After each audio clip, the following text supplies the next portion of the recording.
This is Optimal Relationships Daily, episode 782. How do you know if it's worth it to try a long-distance relationship? By Evan Marc Katz of evanmarckatz.com. Hello, everybody. We are here for another edition of ORD, and I am your host, Greg Audino. And for those who don't know, I am a life coach and an advice columnist, and I actually answer listener questions and provide them with personal advice over on our other newest show in the network, Optimal Living Advice. That is why I am particularly excited about today's post, another one from Evan Marc Katz, in which he answers a question from one of his readers about long-distance relationships. Let's see what he has to say on the subject, and start optimizing your life. How do you know if it's worth it to try a long-distance relationship? By Evan Marc Katz of evanmarckatz.com. Dear Evan, I have seen a lot of interesting questions about dating and the internet, so here's mine. How do you know if this guy that talks to you on the phone for hours every day and lives overseas is for real? Let's see a telltale list of signs for women to know when he is interested. I, like most women, think we have guys figured out but are so wrong most of the time. Men don't usually share their feelings or sometimes are afraid to, I guess. So we play the let's read into everything he does game. Keep in mind, this is an international relationship and not the boy who lives 30 minutes away and I can meet him anytime. So how do I know if it's worth it, or if it's all going to be like a giant bomb exploding around me because what we have online or the phone just can't be sustained in real life? I would like to know what to look for. Thanks. Shiroa. Dear Shiroa, I trust you're asking me if this relationship is real as opposed to the person. Because, believe me, there are people overseas who are out to scam you out of your money, and you should be aware of that. Generally, scammers will show interest in older women or men who haven't been getting much attention online. Then they'll develop a rapport over a few weeks and ask you to send money. And when you do, you'll never hear from them again. I remember one nice Midwestern man calling American Singles customer service, where I was working in 2001, to complain about a Russian woman he had met on the site. Apparently, he had fallen in love with this woman who, in turn, asked him to send her $2,000 so she could move to the United States. There was nothing the site could do, as all they had on her was an email address, a fake name, and a canceled credit card. But, assuming you're asking me about long-distance relationships, Shiroa, yeah, I've got a few ideas. As it stands, I'm driving up to San Francisco in a few minutes. There, I'm going to have breakfast with my little sister, who has left New York to move in with her boyfriend that she met on Nerve.com. My best girlfriend from high school has just moved from New York to Baltimore to move in with her fiancé that she met on eHarmony.com. A woman I briefly dated cross-country who told me she'd never leave New York is now living in Santa Monica with her husband and a new baby. These are real stories of real people who are really close to me. And yet, I still wouldn't recommend a long-distance relationship. Not unless you have a choice. I may link to it every other column, but it's important to remember that you're as valuable as your options. If you can find a guy who lives closer to you, it will be much easier to establish, maintain, and/or drop the relationship quickly. As it stands, everything gets slowed down when a guy is overseas. Back to your question. So how do I know if it's worth it, or if it's all going to be like a giant bomb exploding around me because what we have online or the phone just can't be sustained in real life? Well, let's look at it logically. If 99.9% of the men you've ever met are ones that you don't want to marry, what are the odds that the guy who spends hours on the phone with you in another country is the guy? Probably pretty slim.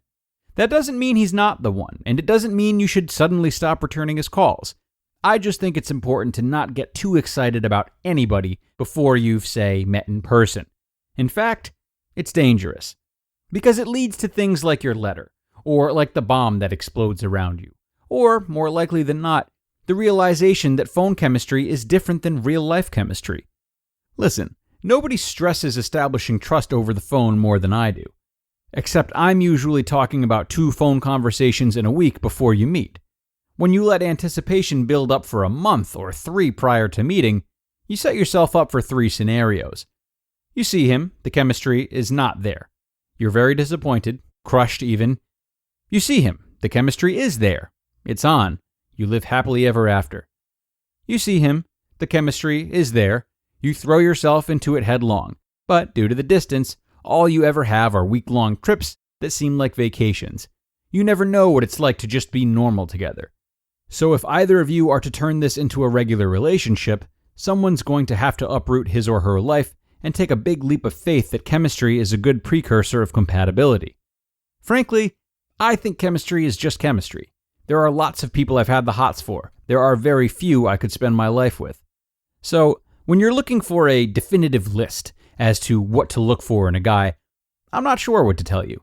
I'd venture to guess that it's no different than what you're looking for in a guy up the street. How often does he email you? How often does he call you? How quickly after meeting does he talk about meeting again? Is he willing to make big sacrifices to make a relationship work? Is he actively dating online even when you are committed to each other? Can you be authentic with him without scaring him off? Do you trust him enough to be secure when you haven't heard from him in a bit? All of these questions can reveal a man's emotional investment in you. But beware of a guy who passes all of these tests. Sometimes a man's willingness to throw himself into a long-distance relationship means he doesn't have much of a life worth preserving at home. Many people who you might want to be with are firmly entrenched because of their businesses, families, friends, homes, etc. Be wary of someone who's willing to instantly throw it away for a stranger he met on the internet. To sum up, long-distance relationships can work. But if you're looking for that master list that will give you every reassurance that your time is well invested, I'm not going to be the one to give it to you. I've said it before and I'll say it again. Dating is tough. Online dating is tougher. Long-distance dating is toughest. Throw them all together and, well, the odds are always very slim. But the couples who make it, despite those slim odds, are bound to be the strongest. Good luck and stay in touch.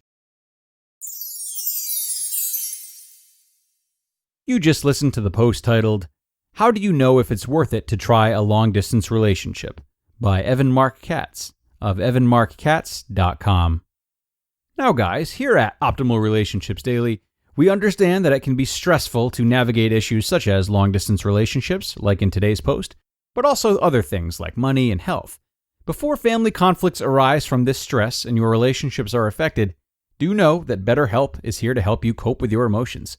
BetterHelp assesses your needs and matches you with a personal, licensed professional therapist, providing a private online environment for you at your convenience. They have professional counselors specializing in depression, anxiety, grief, and way more to help you. And so many people have been using BetterHelp that they're actually recruiting additional counselors in all 50 states. BetterHelp is not self-help, it is professional counseling with full confidentiality. Guys, I want you to start living a happier life today. And as a listener, you'll get 10% off your first month by visiting betterhelp.com/ORD. Join over 1 million people taking charge of their mental health. Again, that's BetterHelp, HELP.com/ORD. Okay, a lot of good information here from Evan today, plain and simple. Long-distance relationships do require some extra planning and delicateness. They are inherently different, and though the objective of love remains the same, it demands a different way of getting there. And perhaps one of the best examples of this is what Evan said about how the reader should be wary of someone who is willing to just drop everything easily to move and be with their partner. While this and other huge gestures like it may seem romantic, it's often in everyone's best interest to arrive at these decisions carefully and really be certain that a partner we're uprooting everything for is truly worthy of being at the top of our priority list and leapfrogging all the other facets of life we find joy in. That's really the only way it can be justifiable. And anyone who lives a healthy, balanced life, ideally qualities we would look for in a partner, will not necessarily be willing to change so much so quickly. And on that note, we are going to wrap up. Thank you for stopping in for another one. There's something about these real-life stories and examples that pulls me in a little bit extra, and I hope you felt the same today. We are going to be back tomorrow with another great post about important romantic relationship dynamics. So, I'll see you there, everybody, where your optimal life awaits.